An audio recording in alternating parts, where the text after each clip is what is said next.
اللہ من الشیطان الرجیم بسم اللہ الرحمن الرحیم احلا لکم حلال کیا گیا تمہارے لیے صید البحری دریا کا شکار وطعامہ اور اس کا کھانا متاع لکم فائدہ ہے تمہارے لیے وللسیارتی اور قافلے والوں کے لیے۔ تو یہاں پہ جیسے اوپر ہم نے پڑھے ہیں کہ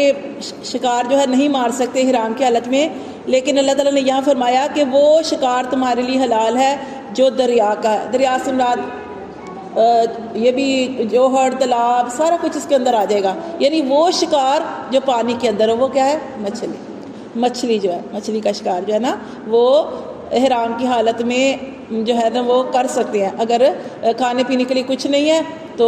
ویسے تو آج کل تو یہ چیزیں ہیں نہیں، ٹھیک ہے، ہمارے یہ تو پہلے تھا جب لوگ جاتے تھے احرام باندھ کے جاتے تھے نا، تو جیسے ہم نے پیچھے بھی پڑھا سورۃ البقرہ کے اندر شاید کہ اپنے ساتھ اپنا زادہ راہ لو،